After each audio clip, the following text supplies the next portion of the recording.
S N Joshi जयंतीनिमित्त आणि लोकशाहीर अण्णाभाऊ साठे यांच्या जन्मशताब्दी वर्षानिमित्त एस एन जोशी फाउंडेशननेच एक गाण्याची कार्यशाळा घेतली होती आणि त्यापूर्वी वर्षभर आधी तुम्ही एक चित्रकारांची कार्यशाळा घेतली होती. तर ह्या अशा उपक्रमांमधनं तुम्ही या उपक्रमांमागची नेमकी भूमिका काय आहे आणि मग संविधान अशा माध्यमातून पोहोचावं याची कल्पना कशी होती? माझ्या पुढाकारातून आतापर्यंत चित्रकारांच्या 4 कार्यशाळा झाल्या. त्याच्यातल्या 2 सेवादलाच्या वतीने झाल्या, 2 एस एन जोशी फाउंडेशनच्या वतीने आणि गाण्याच्या संदर्भातल्या 2 कार्यशाळा झाल्या. तर ह्या कार्यशाळा घेण्याचा उद्देश असा आहे की आपण लोक विचार घेऊन जाणारे लोक, आपल्याला असं वाटतं की आपल्याला जो विचार कळेल संविधानात हा विचार समाजामध्ये रुजला पाहिजे. समाजामध्ये हा विचार जर रुजायचा असेल तर समाजातल्या बहुसंख्य लोकांच्या मानसिकतेचा पगडा या विचारांनी घेतला पाहिजे. म्हणजे एका अर्थानं तुम्हाला समोरच्या माणसाच्या मानसिकतेबरोबर डील करायचं, ती मानसिकता आपल्याला अनुकूल बनवायची, आपला विचार त्याच्या डोक्यापर्यंत पोहोचवायचा. आपण खूप सोपं करून घेतले सर, खूप सोपं करून घेतले. सोपं म्हणजे काय की समजा दिल्लीत काहीतरी घडलं चुकीचं, दिल्लीत काहीतरी चुकीचं घडलं आणि आपल्याला असं वाटलं की आपण इचलकरंजीमध्ये लोक ऑलरेडी खूप प्रयोग करतात. म्हणजे समजा पुण्यामध्ये तुम्हाला असं वाटलं की दिल्लीत घडलेल्या घटनेला आपण प्रतिसाद दिला पाहिजे. लगेच 4 कार्यामध्ये जमतात आणि काय चर्चा करतात की ते बाळेसरांना बोलवा, नाहीतर मग ते औरंगाबादला ते बोलते ते विषयावर चांगले होतात त्यांना बोलवा आणि त्या एक सभा होती. 4 दिवशी एक सभा होते. त्या सभेला पुणे शहरात ज्यांना हा विषय आधीपासून मान्य असे एक 50-100 लोक येतात. हे हो म्हणतात, ते हो म्हणतात. तुम्हाला एखाद्या समाजातल्या महत्वाच्या घटनेवर जर प्रतिसाद द्यायचा असेल तर तो प्रतिसाद केवळ लेख लिहून देणं किंवा केवळ एखादं भाषण आयोजित करून देणं एवढेच 2 मार्ग उपयोगाचे नाही. आता तिथे थोडं पुन्हा मी औषध निर्माण शास्त्राच्या त्या काळात मानवाच्या शरीराचा अभ्यास केला. तिथे शरीरशास्त्र शिकवलं पण 1.5 वर्षच होतं प्राध्यापक. त्या काळात ते शरीरशास्त्र शिकवलं पण आणि थोडं माझेच काही प्रश्नांचा मला नीट कळावं म्हणून मी हे सगळेच विषय खूप अभ्यास केले. त्याच्यामुळे मी विद्यापीठात दुसरा अभ्यास सतत, म्हणजे मला करिअर नव्हतं असं नाही, म्हणजे विद्यापीठात दुसरा अभ्यास सतत 4 वर्ष. तर ते जे काही अभ्यास केलेला नाही शरीरशास्त्राचा, त्याच्यातून मला जे कळलेलं आहे ते असं की आपला हा जो मेंदू आहे, हा मेंदू आपल्याला समोर दिसताना जरी एकच दिसत असतं, हे एक डोकं आहे आणि एक मेंदू आहे. तर आतमध्ये तो मेंदू त्याच्यात अनेक पार्ट असतात, अनेक वेगवेगळे पार्ट असतात. मी याच्यावर सायंटिस्टची खूप प्रयोग केले, उंदरांच्या वर केलेले. तर मेंदूमध्ये वाचनाचं केंद्र वेगळं असतं, चित्र बघून समजून घेण्याचं केंद्र वेगळं असतं, गाणं शांतपणे ऐकून ते गाणं अनुभवण्याचं मेंदूतलं केंद्र वेगळं असतं आणि त्याचबरोबर नाटक बघून त्या नाटकाचा अर्थ शोधणं याचं मेंदूतलं केंद्र वेगळं असतं. कामातला बदल हीच विश्रांती असं ऐकलंय तुम्ही? ऐकलंय का? कामातला बदल हीच विश्रांती ही मेंदूच्यासाठी 100% लागू आहे.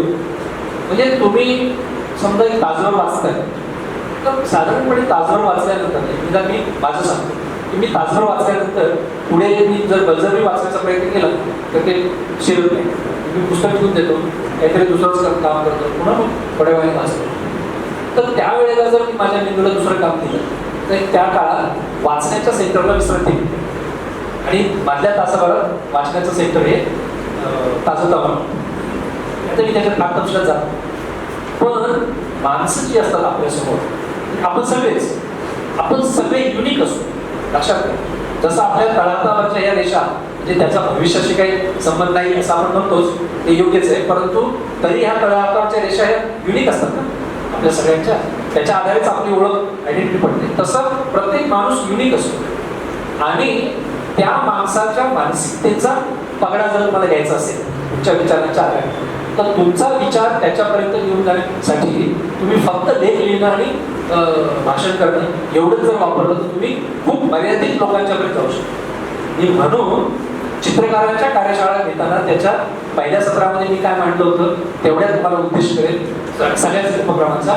त्या चित्रकारांच्या कार्यशाळेमध्ये मी असा उद्देश मांडला होता की चळवळीमध्ये असं मांडलं जातं साधारणपणे की पॅम्पलेटचा ड्राफ्ट तयार करू शकणारा माणूस कार्यकर्ता असतो, भाषण करणारा कार्यकर्ता भाषण करू शकणारा माणूस कार्यकर्ता असतो, एखादं पत्रकचं झालं इतर अशा ज्या बौद्धिक कसरती करणारा माणूस हा कार्यकर्ता असतो.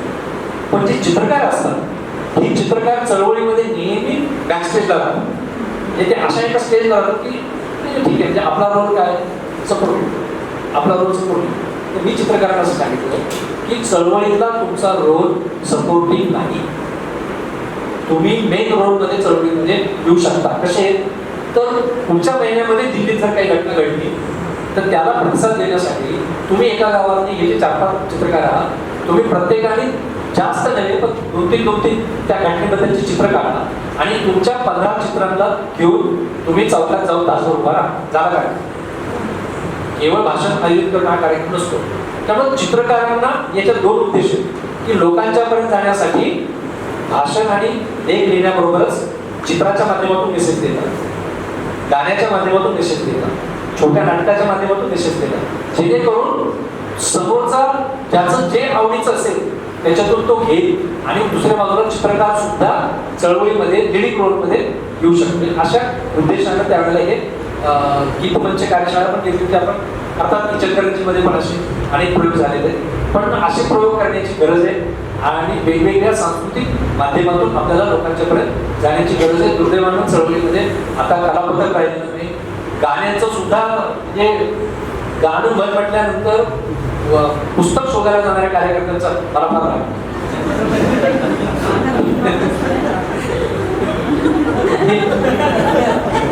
म्हणजे तुमच्या असेल तर तुम्हाला 5-6 महिने आहेत असं समजा. आणि दुसरं मी गाणं म्हणणार आणि माझ्या पाठीमागे तुम्ही ती ओळ रिपीट करायची.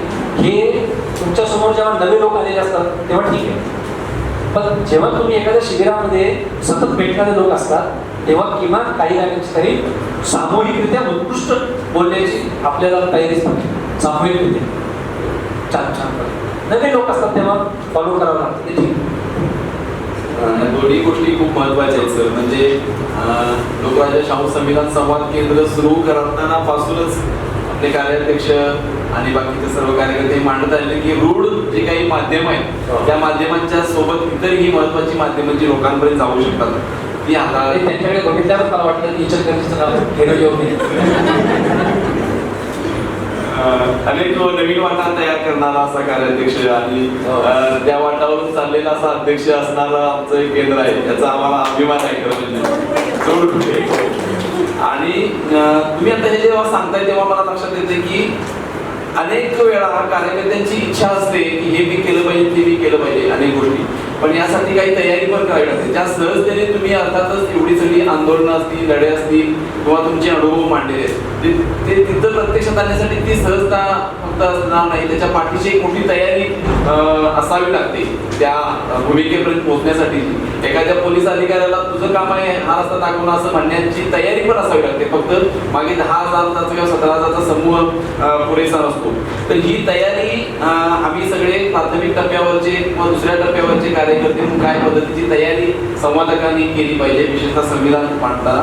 किंवा त्याच्यासोबतच अजून एक प्रश्न की ही तयारी करत असताना आम्ही आमच्या ठिकाणी पण कोणीतरी असतो. म्हणजे आमची 2 सहजीवनं पण असतात. कार्यकर्त्यांचं पण एक सहजीवन इथं असल्यापैकी प्रत्येक कार्यकर्त्याचं एकमेकांशी असलेलं एक सहजीवन आहे.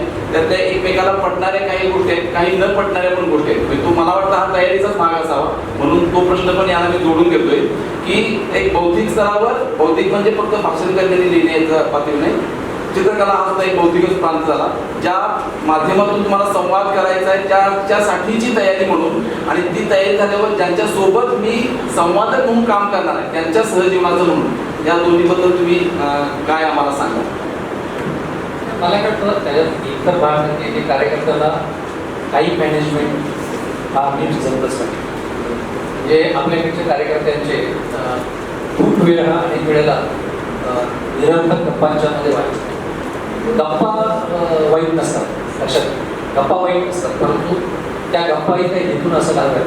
त्यामुळं एकतर टाईम मॅनेजमेंट हे खूप आपल्याला कार्यकर्त्यांनी शिकायलाच पाहिजे आणि आपल्याजवळ जेवढा उपलब्ध वेळ आहे तो उपलब्ध वेळ अधिकाधिक आणि कसं लावते हे समजून घेतलं पाहिजे.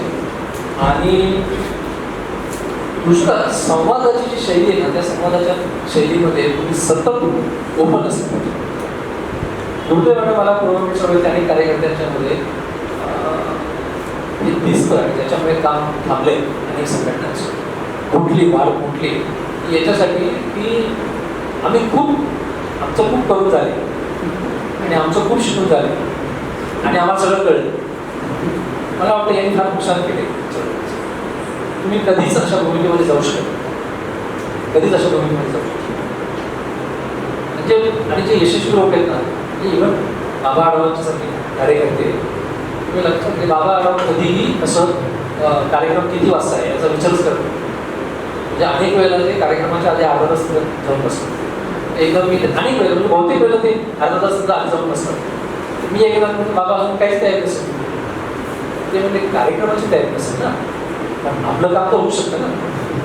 त्यावेळेला आम्ही विद्यार्थी होतो, मी पण अशा यातून शिकलो. आणि मग आम्ही तिथं पोहोचल्याबरोबर जे तुम्ही वेळेवर आलेले लोक होते, म्हणजे मी तर म्हणेन की बाबा कार्यक्रम सुरूच केला होता. म्हणजे संयोजक स्टेजवर येणं, ते संयोजकांचा एक आपला स्वतःचा एक टाकछाप असतो. ते सगळं ते असं ते झाल्यावर होईपर्यंत बाबा म्हणजे बघ माझं काम तर झालं नाही, आता काही औपचारिक राहिले नाही तिचं बोलायचं. तसं आपण सतत शिकण्याच्या भूमिकेत असतो. आणि मी तुम्हाला सांगतो की आता काल मी 2 दिवस पाचगणीमध्ये होतो आणि त्या पाचगणीमध्ये पूर्ण देशभरातून 100 निवडलेले आदिवासी तरुण तरुणी तिथे, आणि मला फक्त 1.5 तास. पण पूर्ण देशभरातले वेगवेगळ्या जमातींचे वेगवेगळ्या ट्राईबचे, कारण ती सिलेक्शन प्रोसेस मला माहिती, संयोजकांच्या खूप आधीपासून संपर्कात आहे. त्यांनी अगदी निवडून आसाम, त्रिपुरा, मेघालय, नागालँड, केरळ, नंतर जम्मू काश्मीरमधली पाकिस्तान बॉर्डर, तिथला बकरवाल समाज, असे 100 वेगवेगळ्या ट्राईबचे. माझं 1.5 तास सेशन होतं, पण मी संयोजकांना सांगितलं की मी 2 दिवस घेऊन राहणार. म्हणजे पाचगणी आहे म्हणून नाही, कारण मी बाहेर पडलोच नाही जास्त तिथे. पण पूर्ण देशातल्या 100 आदिवासी तरुणांच्या बरोबर 2 दिवस घालवायला मिळणं, मी तुम्हाला सांगतो मला प्रचंड माहिती मिळाली, एनरिचर. तसं शिकण्याची एक तयारी पाहिजे सतत. एक दुसरं, संवाद करताना नेहमी लक्षात ठेवा, आपल्याला आपला विचार पोचवायचा आहे.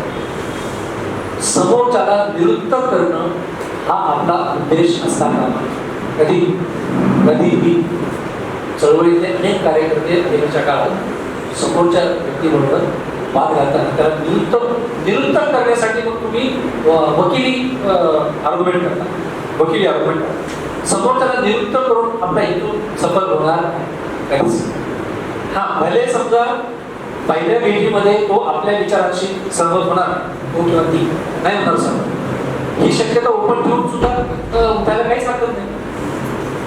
ऍग्री टू डिसऍग्री हे वाक्य लक्षात ठेवा की आपण 2 तास बोललो आणि आपलं एकमत कशावर झालं, ऍग्री टू डिसऍग्री. म्हणजे तुझे विचार वेगळे, माझे विचार वेगळे, तुझे विचार ठेवायचा तुला अधिकार आहे, माझे विचार ठेवायचा मला अधिकार आहे, पण आपण आपल्या एकमेकाच्या विचारांचा आदर करू आणि आपला संवाद चालू शकतो. ही भूमिका पाहिजे. निरुत्तर करून आपला विचार पसरणार नाही.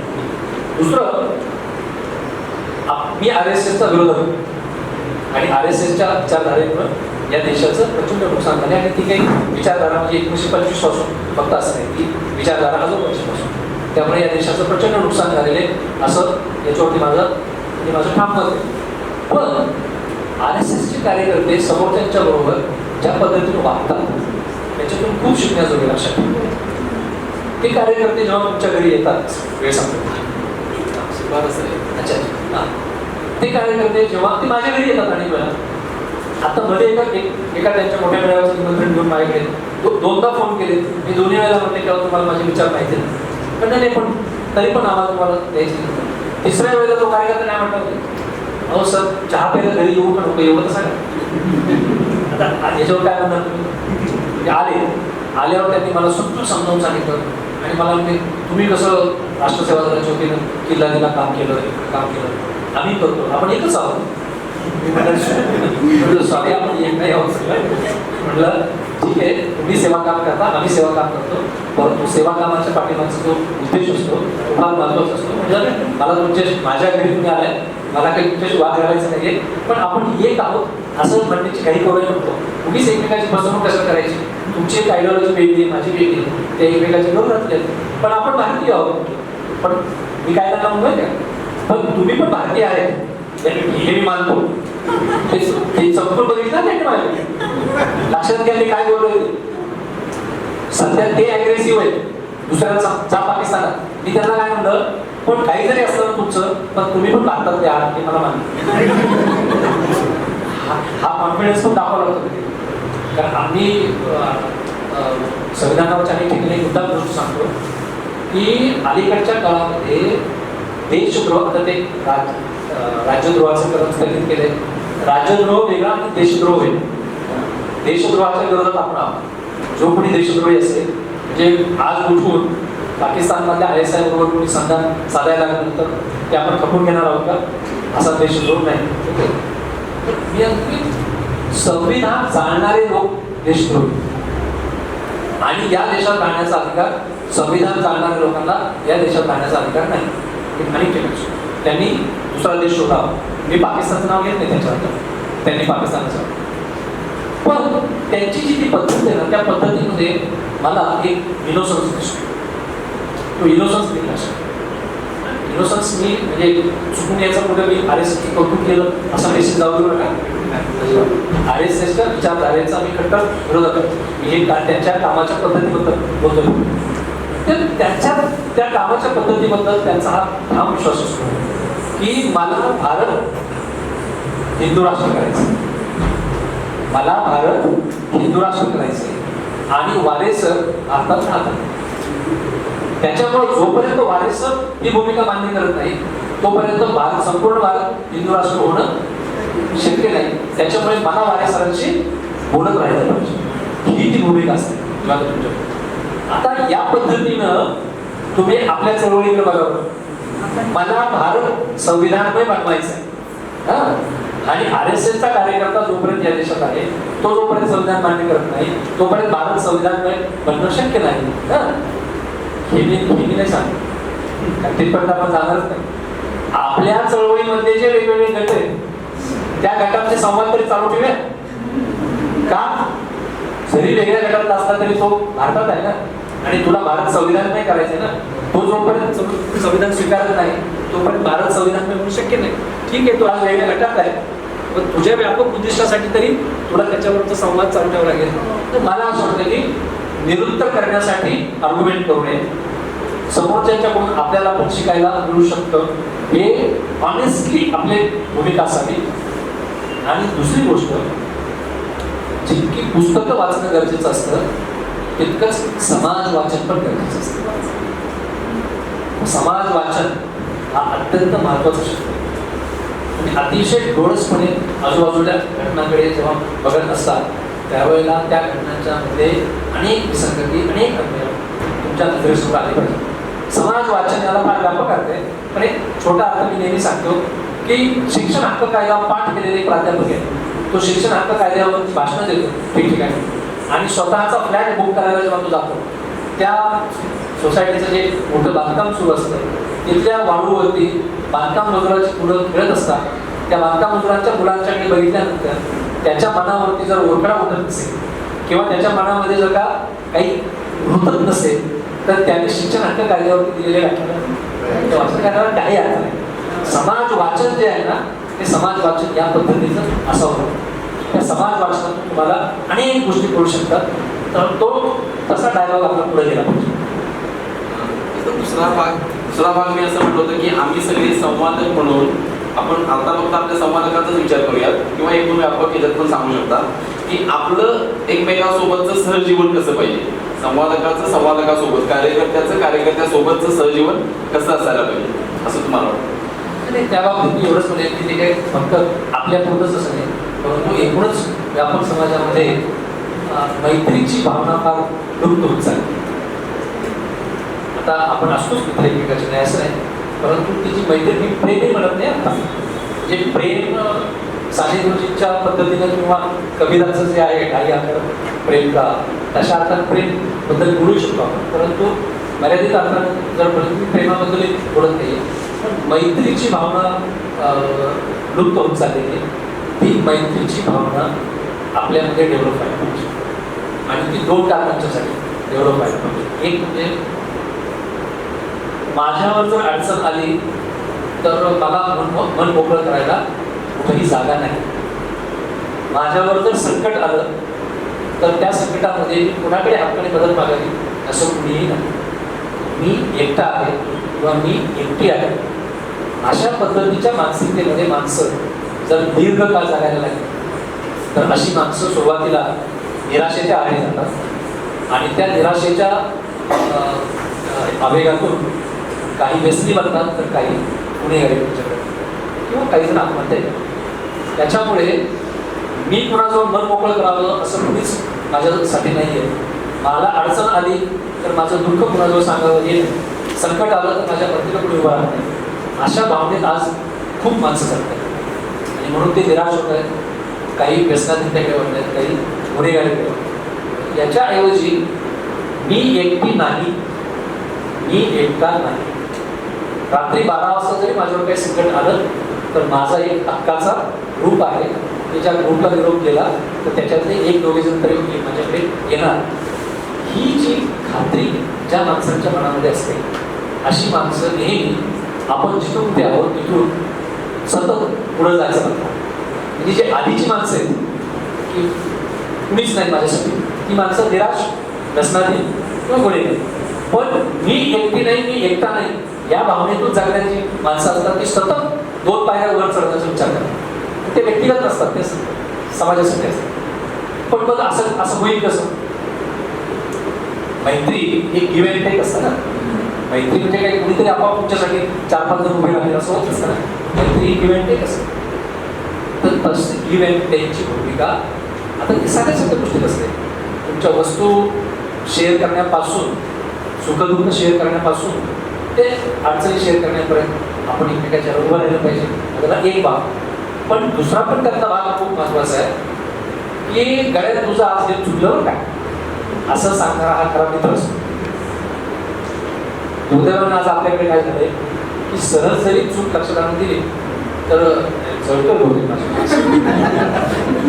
असं हे असं चूक लक्षात आणून देणारा हा खरा आपला मित्र असतो. म्हणून ज्या मैत्री एकमेकाला सांभाळून घेणं म्हणजे मैत्री नाही. एकमेकाच्या सुखदुःखाला उभं राहणं, पण चुकत असेल तर जाणीव करून देणं आणि त्या चुकीच्या मार्गापासून प्रवृत्त करणारा मित्र ही खरी मैत्री असते. आणि त्याच्यामुळं आपलं सहजीवन हे त्या मैत्रीच्या स्वरूपातलं असायला पाहिजे हा एक भाग. आणि दुसरा भाग इचलकरंजीतल्या लोकांच्याकडूनच मी शिकलो येतो असा की पुरोगामी कार्यकर्त्यांनी, संवादकांनी फक्त चर्चासत्र आणि शिबिरांच्या मध्येच आपल्या भेटीगाठी व्हाव्या असं काही बोलू. चर्चासत्र आणि शिबिरांच्या पलीकडे आपली कुटुंब असतात आणि त्या कुटुंबांच्या पर्यंत आपण पोहोचलं पाहिजे. दुर्दैवानं पुरोगामी चळवळीत कार्यकर्त्यांच्या कुटुंबामधल्या भेटीगाठी फार कमी झाल्या. आम्ही एकतर मेळाव्यांना भेटतो, नाहीतर समोर वैकुंठ आहे तिथं समोर वैकुंठ स्मशान तिथं भेटावंच लागतं ना. ते गेलं तर हे आपण घरापर्यंत गेलं पाहिजे. घरापर्यंत नाती तयार झाली पाहिजे. घरं आता त्या काळात आम्ही जेव्हा कॉलेजला होतो ना त्या काळात कम्युनिस्ट चळवळीतून आलेल्या कम्युन सिस्टीमची कल्पना मांडली जायची की 7-8 कुटुंब एकत्र राहतात. दुर्दैवानं अलीकडच्या काळात इतकं व्यक्ती स्वातंत्र्याचं टोक गाठलं गेलं आणि माणसं सुटी झाली, व्यक्ती झाली. आता त्या कम्युनिटीबद्दल बोललं तर प्रचंड आदर्श असं काहीतरी वाटेल की 7-8 कुटुंब आहेत ज्यांना स्वतः सगळे एकत्र राहतात. त्यांचं वैयक्तिक काही जे आहे ते सगळे एकत्र तिकडे जाण्याचा विचार पुढे मागे कधी करू. पण आपापली घरं जरी असली तरी माझ्या घरी जर तुम्ही आलं तर तो सर्व स्वयंपाकघरात जातोय, स्वतःच्या हाताने पाणी घेतोय, किंवा स्वतःच्या हाताने काही करतोय, इथपर्यंत तरी आपली नाती स्वयंपाकघरात तयार झाली पाहिजे. केवळ सेमिनारमध्ये आपण भेटतो ते बदलायला पाहिजे, संवादाने अशा पद्धतीची मैत्री डेव्हलप केली पाहिजे. सहजीवन हेच सहजीवन आपण म्हणतो. सर खूप छान सांगितलं तुम्ही की जेव्हा आपले सगळे समाधान आपल्या घरी येतात. मी तर घेतलाय सर हा अनुभव तुम्ही जो म्हणताय तो. माझ्या घरी सगळे बऱ्याच जण येऊन गेलेले आहेत, किचनपर्यंत येऊन गेले. आणि आमचा जो मेन ग्रुप आहे त्या ग्रुपवरती सर जेव्हा आमच्या पोस्ट पडतात तर ती जर चुकीची पोस्ट असेल तर प्रत्येक समाजात सांगतो हे चुकलंय, हे आपण असं नाही बोललं पाहिजे.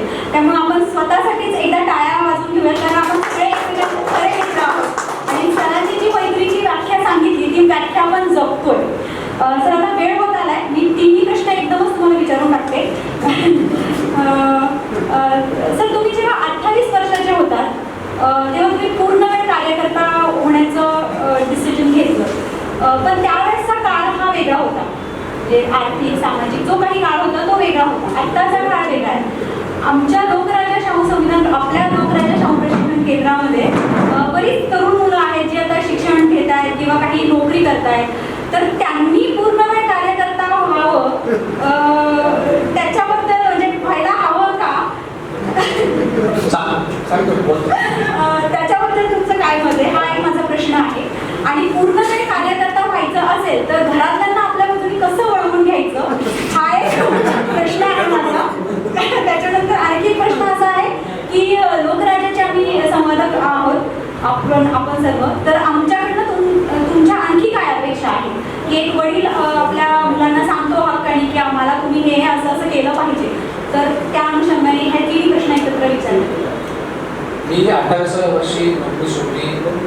त्याला एक विशेष कारण असं होतं की माझं जे शिक्षण झालं ना, B.Pharm औषध निर्माण शास्त्राची पदवी फार्मसी ग्रॅज्युएट, त्याच्यातून मला कराडच्या औषध निर्माण शास्त्र महाविद्यालयामध्ये नोकरी मिळाली. की त्यावेळेला ती टेम्पररीच होती, परंतु मी परमनंट होणार होतो. की प्राचार्य त्यावेळेचे प्राचार्य ते इतके माझ्या प्रेमात होते की मी तिथली नोकरी सोडल्यानंतर 20 वर्षांनी ते निवृत्त झाले. तर ते निवृत्त झाले तेव्हा त्यांनी कॉलेजला असं सांगितलं की माझ्या निवृत्ती समारंभाचा प्रमुख पाहुणा सुभाष होते. लक्षात एक माझी नोकरी त्यावेळी टेम्पररी होती, पण मी परमनंट होऊ शकलो असतो कारण त्या प्राचार्यांचं माझ्यावर प्रचंड प्रेम होतं. कॉलेजच्या व्यवस्थापनाने त्यांना असं सुचवलं, म्हणजे मी त्यांच्यापेक्षा जवळपास 20 वर्ष लहान होतो ना, तेव्हा ते वाणी सरांना आपण बोलूया कार्यक्रमाला, पण तुमचा सत्कार करण्यासाठी एखादी सिनियर व्यक्ती बोलूया. ते म्हणले नाही, सत्कार पण सुभाष.